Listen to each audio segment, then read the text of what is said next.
So yeah, good afternoon. Thank you for tuning in. Thank you for sticking around. And thank you to Ukie for hosting this great event and letting me talk about one of my favorite topics this afternoon, game jams. So this is going to be just a sort of quick crash course about all the essential information to do with game jams. So what is a game jam? Why you should consider entering one? What benefits can you get from entering a game jam? How and where to find a game jam? What to do before, during, and after a game jam, and also just sort of general tips. And if we have time, a bit of a Q&A. I do have a lot to talk about, so I might be bombarding you with information a little bit, but I will send out the slides at the end so you can go through it again at your own pace if you need to and if you want to. So on with the show. So first of all, I'm going to tell you a bit about myself, sort of why I'm qualified to deliver this information to you in the first place. So my name is Theo Clarke. I am a QA tester in the games industry with about 5 years experience. I'm currently employed at a company called Soccer Manager Limited. We're a medium-sized company, about 40 people. We make free-to-play football games for mobile and PC platforms, which get several million downloads a year. But I won't be talking about my job specifically today. I'll be talking about, obviously, game jams. So I also have a master's degree in game design from the great game design course at UCLan in Preston. So I've personally entered over 20 game jams. My first one was in 2018, Global Game Jam. Since then I've entered over 20 jams. Last year I did a challenge, self-imposed challenge, one jam a month. So I did one game jam every month and blogged a little bit about that online. I'm also a game jam host. I hosted my first game jam last October. It was a Halloween themed game jam, Spooky TVG jam that was called. We had over 200 participants making over 80 games. And if I may make a slight plug, I am hosting another game jam next month, Spring 2D Jam. We're very welcoming, very beginner friendly community. So if you want to get involved in that, do let me know. But that is enough about me. Onto the game jams. So first I'll answer the question, what are game jams? I'm sure many of you are already aware at this point. But just in case, they are time-limited challenges with the goal being to design, make, and deliver a playable game or game prototype before the deadline. So entrants are almost always given a theme that their game must be relevant to, something broad like space or growth, something open to interpretation to allow for a lot of creativity and variety. And they sometimes have extra limitations or rules, such as the game must be made in a specific engine, or you must try and achieve some sort of accessibility features within the game. These are sometimes optional. They can be held either online or in person. Obviously, in-person jams are basically non-existent at the moment for obvious reasons, but there is literally hundreds of online jams every year. And you can enter as an individual, as a solo developer, or you can team up with other developers and form a team and work together to create a game. Jams usually last around 48 hours, so 2 days, but they can be a lot shorter or a lot longer. The shortest jam I've ever done personally was 30 minutes. I've also done a few 3-hour ones. The longest one I've done is 14 days, but they can be weeks or even months, so real long-term projects.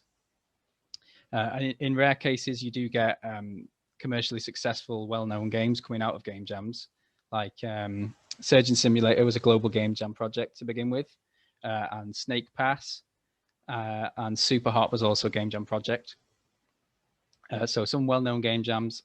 Arguably, the big two are Global Game Jam and Ludum Dare.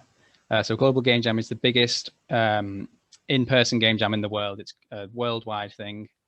And Ludum Dare is the biggest online game jam.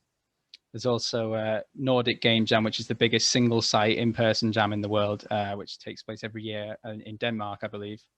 And as I said, there's hundreds of online game jams every year. So the first known game jam for you was Indie Game Jam Zero. That was held in Oakland, California in 2002. And that was, I think it was about 14 developers all gathered in the jam site there. And the focus of that was innovation. So the organizers created their own bespoke engine and they wanted to get local developers in to just tinker with it and see what they could come up with. And there's a great quote from the original invitation email that was sent out for that jam, which is, the hope is that people will be able to make incredibly strange, wacky, and most importantly, different games. So that was the spirit of the very first game jam, and I think that spirit is definitely still alive in game jams today. So you see on the right there, there's an image, a photograph from that very first game jam. It looks very much like a sort of game jam setup that you get today, except the computers are a lot bigger, of course. So why should you enter a game jam? What's to be benefited? What's to be gained? Well, put simply, I think they're one of the most fulfilling, educational, challenging, worthwhile things that you can do if you're looking to be a game developer of any sort. You're putting your skills to the test. You're putting your skills into practice, developing your skills and challenging yourself. It simulates a real world game development experience. So it's really a condensed game development scenario. You come up with the concept, you plan it, you get your resources and your people together, you make the game, you ship it to the correct platform and so on. So that's a great experience to have. But there's not as much risk involved. Obviously, there's no massive financial risk. You're not going to spend months and months and months and lose anything if it fails. And also, obviously, it's going to look good in your portfolio and CV. It also allows you to gain a better understanding of your own skill set. So, you'll identify your strengths, you'll identify areas that you need to improve upon, and you might surprise yourself. You might be better at something than you expected, or, you might find out that your skill set is exactly what you thought it was, which is good too. It's valid knowledge to have. And it's great for networking. You're always going to be meeting people, like-minded people, other developers, possibly from all over the world. You're going to be helping and being helped by these people. You meet people with higher and lower skill sets than you, which is a really useful thing to do. And I think in a broad sense, the very existence of game jams are beneficial to the entire the entire industry and the entire discipline of game development. It's really useful to have that innovation and create those connections and push things forward. So you may be thinking, I hope you're thinking at this point, this sounds great. I want to join a game jam. Well, how do you get involved? Well, as I said, in-person game jams are basically non-existent at the moment, at least. But the good news is that online game jams are very easy to find. So itch.io is a website I'm sure many of you are already aware of. This really is your go-to website for online game jams. They've got a great built-in jam calendar, which you've seen in the image on the right there. It allows you to host your own game jams, easily join a game jam and submit your project. And it has like a rating system as well for game jams that follow a competition format. And it's such an essential site really for this, that even big organizations like Ukie themselves and Epic, the makers of Unreal Engine, all host their jams on this site. And also game development YouTubers and streamers and so on, they use this site to host their jams. So I've already mentioned Global Game Jam. This is, as I said, the biggest in-person jam in the world. It takes place every January. So there's 50 sites in the UK at least. These are mostly universities. So if you are a university student, you're going to find it easier to find a jam site that you can travel to and join. But they also host it in colleges, within games companies, and sort of local game development groups, especially in the big cities like Leeds and Manchester and London and so on. So their biggest year was last year, 2020. They had nearly 50,000 participants. In terms of the biggest online jam, that's Ludum Dare, as I mentioned earlier. It's held in April and October every year. That does follow a competition format. It can be quite a competitive one, but again, really useful to join. And then if you're lucky enough to get a job in a game studio, a lot of studios hold their own internal game jams just for their employees to sort of foster a sense of creativity and collaboration and innovation within their workforce. So let's say you found a game jam that you want to join. What should you be doing to prepare? What do you do before the jam and at the start of the jam? Well, it's very important to clear your schedule because you're going to be putting in very long hours. You might find yourself working 12, 14 hours at a time in a game jam, especially a shorter one, like a 2-day game jam. So you want to make sure you're available to really get your head down and get the work done, especially if you're part of a team, because people are relying on you. You need to be accessible. You need to be there to help them. Like, you don't want to go off to a rave or go hiking or something when your team expects you to be available and helping out. It's also a good idea to find and join any jam communities at the start of the jam. A lot of jams have Discord servers or websites or community pages. You want to get yourself in there, get a feel for sort of people who are joining it, maybe start making your team, which brings me to the next point, which is, of course, get to know your team. Get to know their abilities, their favorite disciplines, what software they're comfortable with, and then you can hit the ground running when the jam starts by everyone, using the skills and software that they're comfortable with. And then when the jam actually starts and you get your theme, it's very important not to rush into it. You have to plan, really.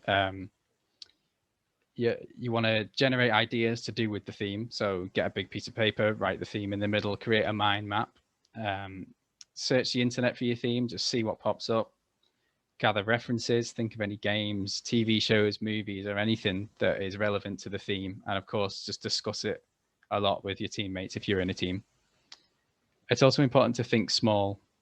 As I say, it's a time limited challenge. So you have to come up with an idea that's achievable in the given time. It's better to aim small and maybe achieve more than you expect than aim really high and fall short.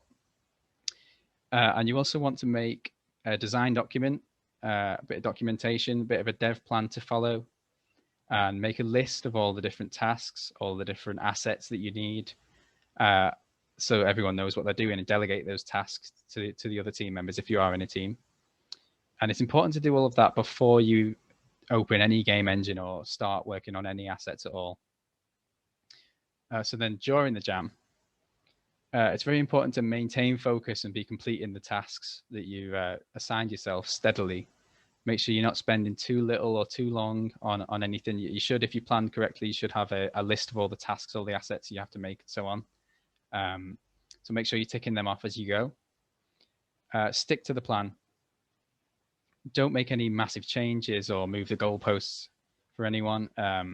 Obviously, you may find yourself having to scrap something or change something. Just make sure that it's got proper consideration and agreement.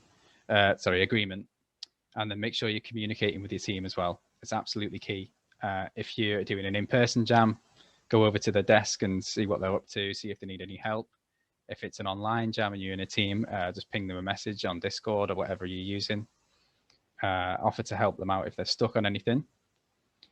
And remind them to take care of themselves. Obviously, it is a very intense time. So if you see someone who's worked 24 hours straight or something ridiculous like that, go up to them, say, go get some sleep, go get some food or something. And also don't get bogged down. It can be very easy to get bogged down on something during a game jam. But if you're stuck on a task, don't be afraid to ask for help. Don't be afraid to let someone else take over. And if it's really like stopping you, if it's a real brick wall, consider scrapping the feature entirely, as long as you get agreement and communicate it. And then general good working practice is save and back up your work regularly. We all know what some game engines are like for crashing. So you don't want to lose hours and hours of work when you've only got a couple of hours left or anything like that. So make sure that you are, saving regularly and backing everything up. It's also good practice to document your progress. Take a lot of screenshots, take a lot of videos, send these out to the rest of your team, get their thoughts, send them out to other teams, other jammers, see what they say, get feedback. It's also good work in progress pictures and stuff. Good for seeing the game come to life, seeing it grow, seeing it become whole, and seeing that progress and having a record of that. You can look back on it, and that'll help you spur you on and give you the motivation you need to finish off. And as I said earlier, take care of yourself. You need to sleep, eat, take breaks. You'll feel better for it, and you'll work better because you feel better. Game development's meant to be fun. You don't want to be sat there breaking your back. It has to be fun at the end of the day. And as the jam is coming to an end, the final few hours, you really need to think about wrapping up. Give yourself plenty of time to wrap up and submit. Set a self-imposed deadline for your team. Let everyone know, if it's not in at this cut-off time, it's probably not going to go in. So, get your work in, because the final few hours need to be all about polish. A few hours before the deadline, you should consider making a test build. Export the game. Make sure there's no error messages popping up that are stopping you export it. Test it on the target platform, and then check for any build errors, any game breaking things like that.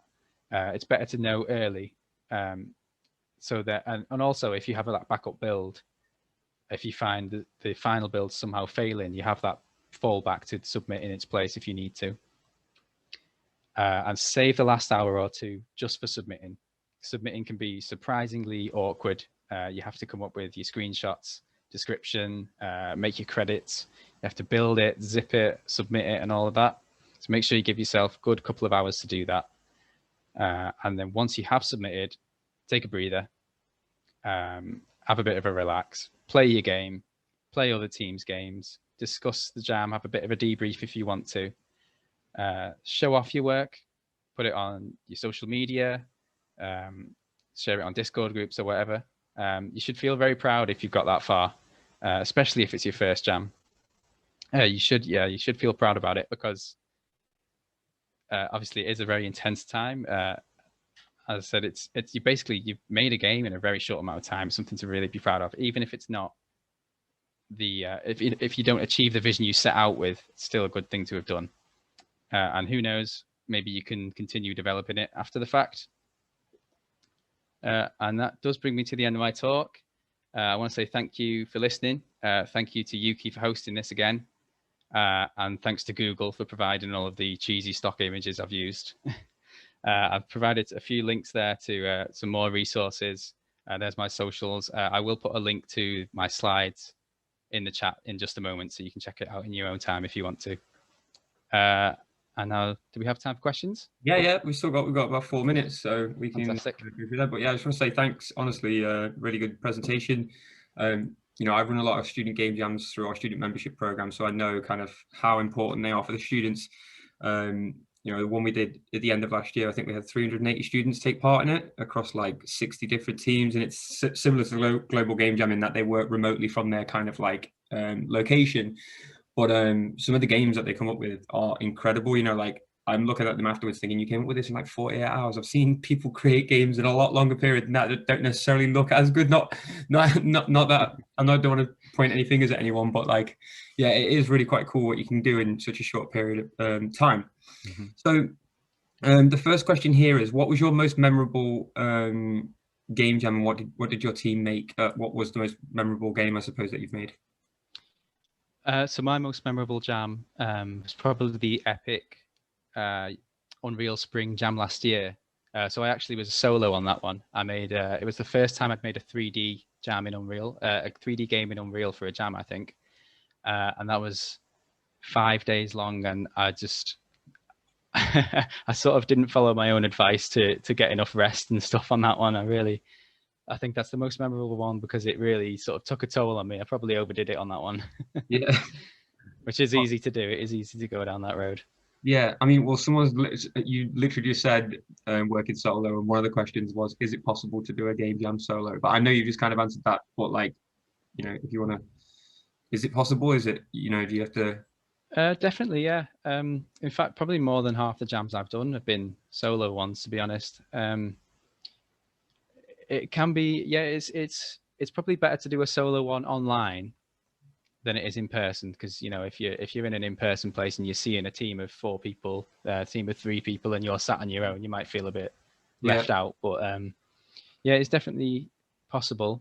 You're sort of forced to become a generalist if you do go down that route. Yeah. So I'm more of an artist when it comes to games. I'm more of a game artist than I am a programmer. So usually my games are more art heavy than they are gameplay heavy, which is fine. That's just how they come out when I do it solo, because of my skill set. But yeah, it's absolutely possible. Yeah. And another question, because you said competing or doing game jams online there. So someone's asked, are there any good game jams for complete beginners without a team? Yes, definitely. There is a game jam that happens every weekend, and it is a 3-hour game jam. I mean, it's quite a ridiculously short amount of time, but the benefit of it is that you don't get too bogged down in it. So giving yourself 3 hours, it's like an afternoon, just trying to make something really, really basic and playable, and get it submitted. If your first game jam as a real beginner is, say, like a week long, you're probably going to get overwhelmed. So I would recommend doing like a really short one to begin with, And there's loads on itch.io. Just open it up. There's usually dozens and dozens of jams happening at any one time. Yeah, awesome. Okay, cool. Are you still working on any of the projects from any of the game jams that you've been in? Yes, there is one that I'm working on and off. Very on and off. But no, I am trying to bring that to life. It's on my itch.io page. Hungry Hives, it's called. It's a game about beekeeping. Right. Really simple one. But yeah, I do try and do a few hours on that. Nothing too intense, maybe 4 to 8 hours a month, to be honest. Yeah. But yeah, it's definitely possible to carry on working, especially if you're in a team, because then you've got other people to rely on and motivate you to keep going on it. Yeah. Okay, cool. And I know you said there's itch, if people can go on that if they want to, but do you ever just jam without doing any like specific events someone's asked? Sort of, yeah. I do occasionally just jump into a game engine and give myself a few hours to just come up with something and make like a micro game. That is probably a decent starting point. Make your own jam just for yourself if you're really a beginner or nervous about starting out. Yeah, that's definitely possible. Okay, cool. And then we'll take kind of one more question. I mean, you've kind of touched on this, I suppose. What are the pros and cons of working alone or working in a team in a game jam? So the pros of working alone are that you have complete creative control. You can make whatever you want. You're never going to like rub someone the wrong way by having a clash of ideas or anything like that. Yeah. You also sort of work to your own schedule. And communication, there's no breakdown of communication because you're not communicating with anyone basically. But there is a lot of cons to working alone. As I said, you have to be a jack of all trades, really. You have to make everything involved. Well, I mean, you can get asset packs and so on, but also it can be slightly, as I said earlier, it can be difficult to keep yourself rested and stuff if you're solo. You've got no one nudging you and saying, you've been working for 14 hours, get some sleep or anything. So you can end up working yourself too hard. That's about it, I'd say. Awesome. All right. Well, look, thank you so much for that, Theo. Really great. And yeah, if I can get some the presentation, I could circulate it with everyone that kind of attended, and then they've got all of the links and stuff like that. I'll drop a link down. I'm going to stay around and answer some questions in chat if anyone has any as well. Okay, cool. Awesome. To do so. All right. Well, thank you. And yeah, we're on